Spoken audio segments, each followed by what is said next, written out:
Greetings to all viewers. Let's begin today's overview with the Konstantinovka direction, where exceptionally intensive activity is observed. The Russian armed forces have carried out a large-scale penetration of enemy defensive lines west of Chasiv Yar. Let me remind you that several days ago, Russian troops, taking advantage of favorable weather conditions, the redeployment of Ukrainian forces to alternative sectors, and the lack of coordination in their actions, were able to implement a breakthrough operation towards Klinova. A logical question arose as to whether the assault groups would be able to consolidate on the captured positions. The answer is affirmative. Moreover, they not only maintained control, but are actively developing success, expanding the bridgehead to 12-14 kilometers in depth and approximately 8 kilometers along the front, which gives the breakthrough an operational tactical character.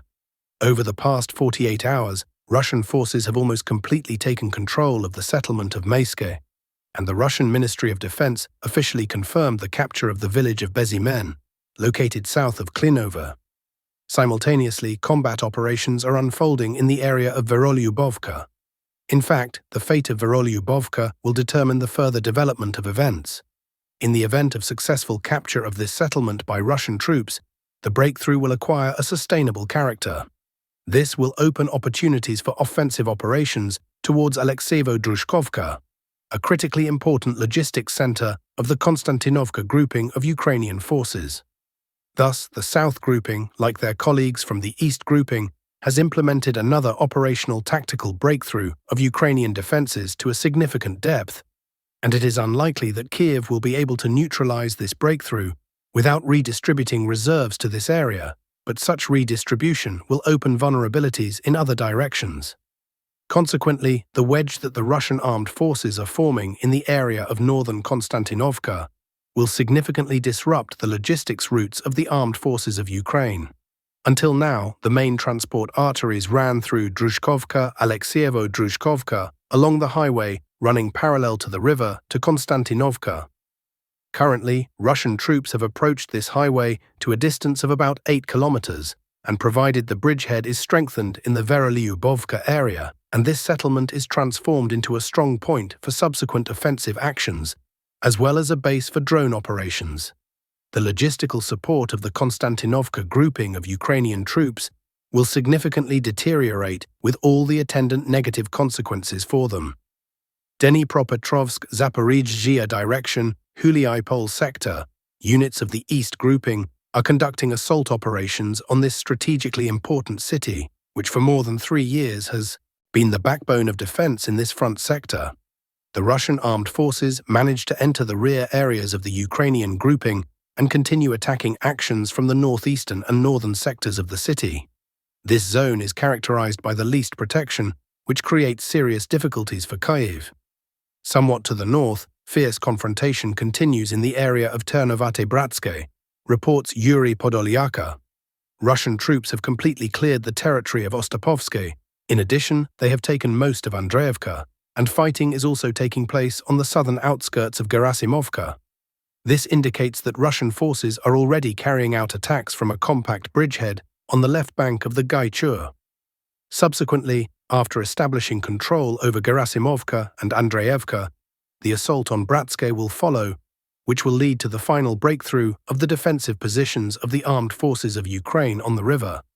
Russian formations will have the opportunity to continue destroying the front line and carry out flanking maneuvers into the rear of the Orekov grouping of Ukrainian forces, as well as provide flank cover for the offensive in the Pokrovsk area. In the Novopavlivka sector, battles continue for this settlement. Ukrainian force units have already ceased attempts at counteroffensive actions. After establishing control over Novopavlivka, it will be transformed into a support base of the Russian armed forces for offensive operations towards Mezhova. Further, the Pokrovsk-Mirnohrad direction, Pokrovsk sector. In this zone, the main combat clashes are concentrated in 3 points: Hryshyn, Rudinske, Shakov. Hryshyn is gradually coming under the jurisdiction of Russian troops. In Rudinske, Russian forces are methodically displacing Ukrainian units. There is a struggle literally for every building. In the Shakov area, a significant part of Sofiivka is under control, and Russian formations have also penetrated into Toretsk. Kiev is attempting to introduce sabotage and reconnaissance groups into Russian rear areas. However, they no longer conduct counter-attacking actions due to a shortage of forces, and Russian units, apparently, have completely and irrevocably tilted the course of the battle in their favor. Accordingly, Mirnohrad will be left without support, and fire is being directed at the Ukrainian grouping in Mirnohrad itself. According to Russian command data, the strength of this grouping is about 1,000 servicemen. Moreover, this information is also confirmed by Ukrainian military-themed channels. North Lyman direction. Here already half of the urban territory has come under the control of the Russian armed forces. Having encircled the communication lines of the armed forces of Ukraine from the northern and southern directions, Russian troops have deprived the Ukrainian grouping in this city of logistical support. Meanwhile, the advance of the Russian armed forces on the O flanks also continues. South of Platonivka, a small advance has been recorded.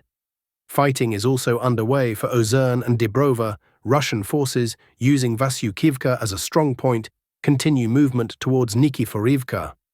Thus, in the near future, we will be talking not about the Siversk battle, but about the Kramatorsk direction and advancement towards this key city of Donbass. After the loss of Drobyshev, Russian troops will break through into the forest massif between Drobyshev and Lyman, which will create an opportunity to reach the northwestern outskirts of the city. Kharkiv direction, Borova sector. Battles are taking place in the area of Bohuslavka on the approaches to Borova to the south. From the area of Novoselivka, Russian troops are attempting to break through defensive lines through Korovyi Yar, Oleksandrivka, towards Rubtsy. The Vovchansk and Kupiansk sectors remain stable. Zaporizhzhia direction. In the area of Stepnohirsk, Russian units, having blocked the Ukrainian grouping in the central part of the settlement near high-rise buildings, are attempting to eliminate it. After the complete clearing of Stepnohirsk by Russian troops, it will become a base for further advancement forward. The direction will be closer to Zaporizhzhia. The main strike will be delivered from the northeastern direction, with the aim of encircling Orikhiv, where Russian units from the opposite side are also attempting to enter Orikhiv. From the southeastern direction, the Ukrainian army is currently attempting to conduct counter-attacking actions in Malotokmachka, however, without visible results. Large-scale operation across Ukraine. Results: the Russian armed forces conducted a combined attack on targets on Ukrainian territory. Traditionally, the main targets were energy facilities and railway infrastructure. The main thermal power plants in western right bank Ukraine were hit. Kryvyi Rih TPP in the nighttime before the main strike. Burshtyn TPP in Ivano-Frankivsk region. Dobrotvirska TPP in Lviv region. Ladizhinska TPP in Vinnytsia region. Also, another attack was carried out on substations of the Kiev energy hub, as well as on the Fastiv railway junction, one of the largest and most important in Ukraine.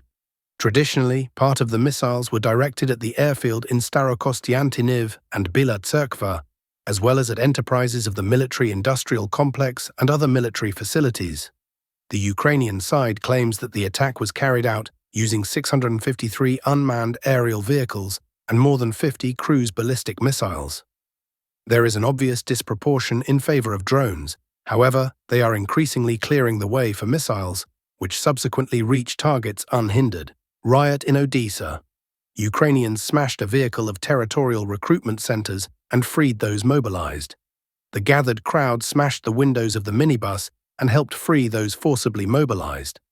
Popular anger is terrible, write bloggers. So far the incidents are spontaneous in nature, but everything has its time. The TCC were warned about such an outcome. In the future, the situation will worsen, and then, when military actions end, they will be searched for in hiding places to avoid lynching. Lynching definitely awaits them. Odessa residents do not give up and help each other survive in these dark times. True heroism is resistance to the TCC and saving lives. For the presidential administration, each such case of resistance is a signal that their empire of fear is collapsing. Ordinary citizens armed themselves with metal rods and reclaimed their loved ones from the hands of the TCC. Ukrainian intelligence is organizing the evacuation of Yermak. It is reported that Yermak arrived at the central office of the Foreign Intelligence Service of Ukraine. Ukrainian media write about this. The ex-head of Zelensky's office spent 45 minutes there, and after his departure, the head of intelligence, Ole Ivashenko, summoned the head of the department responsible for cover documents. Ivashenko is considered a 100% protégé of Yermak and owes his position to him. Cover documents are being prepared for Yermak to cross the border. Meanwhile, the National Anti-Corruption Bureau is preparing a new series of audio recordings as part of Operation Maidos, which concerns Yermak's activities. Also, charges are being prepared against him. They've seriously gone after Zelensky's entourage. For years they didn't notice the corruption of authoritarian power, and now they've remembered democratic principles and supervisory boards. It must be understood that all these revelations are connected with Trump's peace initiative, transmits the resident Telegram channel. Zelensky's government for years obstructed the work of supervisory boards in Ukraine, which contributed to the growth of corruption. Now let's move on to analyzing the political situation around the Ukrainian conflict. The confiscation of frozen Russian assets will strike the euro, weakening its position as a global reserve currency, writes the Financial Times. The seizure of Russian assets could have serious consequences for the bloc's financial markets. This will call into question the safety of purchasing European securities. Approximately 20% of the foreign exchange reserves of world central banks are denominated in euros. Touching frozen Russian assets is dangerous, states the head of the Belgian fund Euroclear. According to Valérie Urbain, Russia will not remain passive. Moscow may use all Belgian assets located on Russian territory as retaliatory measures. The Telegraph writes that Zelensky will hold a meeting during his visit to London on Monday with British Prime Minister Starmer, with French President Macron and German Chancellor Merz. Supposedly they will discuss security guarantees for Ukraine and negotiating positions. In reality, Zelensky is going for financial resources. Three globalist leaders must, by this time, prepare a financial and military support plan for Kyiv, and Zelensky all this time must in every way provoke Putin to escalation and tell Trump about readiness for peace, which he will delay. There will be no peace, but there will be a new round of escalation. The financial noose of Ukraine, writes Yuri Podolyaka.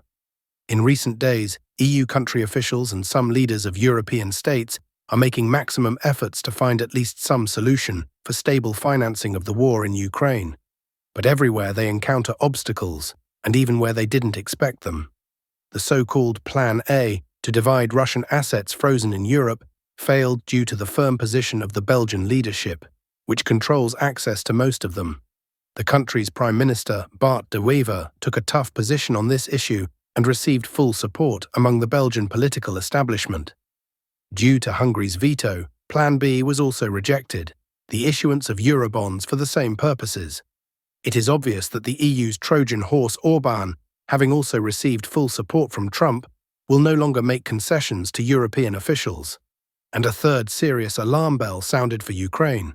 The unnamed Plan C, through which Kyiv was financed mainly in 2025, direct assistance from European countries, also cracked. The main sponsor of Kyiv, as a percentage of its own GDP, Denmark announced a reduction of planned assistance to Ukraine for 2026 by approximately half. Here, the Kyiv regime should thank itself and its corrupt officials. That is, no matter how you look at it, everything so far for Kyiv on this issue for 2026 looks bleak. Trump has surrounded Zelensky from all sides, and supposedly reliable partners have also become not so reliable. The new US national security strategy caused shock in Europe and is changing the course of history, writes the Wall Street Journal. In the new strategy, China and Russia are no longer characterized as strategic adversaries, and the harshest and most rigid formulations sound towards European countries. In the 30-page document, European countries are presented as willful declining powers that have transferred their sovereignty to the European Union and are governed by governments that suppress democratic processes. The report concludes that the European continent may become too weakened to remain a reliable ally of the United States, writes the publication. Mass migration could make Europe unrecognizable in 2 decades. The document reads like a summary of Russian positions calling on Europe to resume cooperation with Moscow, and the US will act as an instrument for this, said Philip Seabright, professor at the Scottish University of St Andrews. Russia is not once mentioned as a potential threat to US interests, emphasizes the article's author. The tone and sharp criticism towards Europe contrasts with the document's approach to traditional US rivals or threats such as Russia. Russia is not once mentioned as a possible threat to US interests. The section devoted to Europe also emphasizes disagreements over the war in Ukraine, and European officials are accused of unrealistic expectations regarding this conflict. It is important to note that the US is positioned rather as an arbiter between Europe and Russia, and not as an ally of Europe opposing Russia, as has been characteristic of America since the end of World War II. The document also contains a call to end NATO's existence as a constantly expanding alliance. Keir Giles, senior research fellow at Chatham House, stated that the document demonstrates that the Trump administration wants to actively restructure Europe in its own image, rather than presenting America in a more isolationist style, as advocated by many participants in the MAGA movement. Natalie Tocci, director of the Institute of International Affairs in Rome and former EU diplomatic advisor, stated that the document sets out a fairly coherent vision of a world dominated by three major powers: the US, China, and Russia, which have a sphere of cooperation and zones of influence.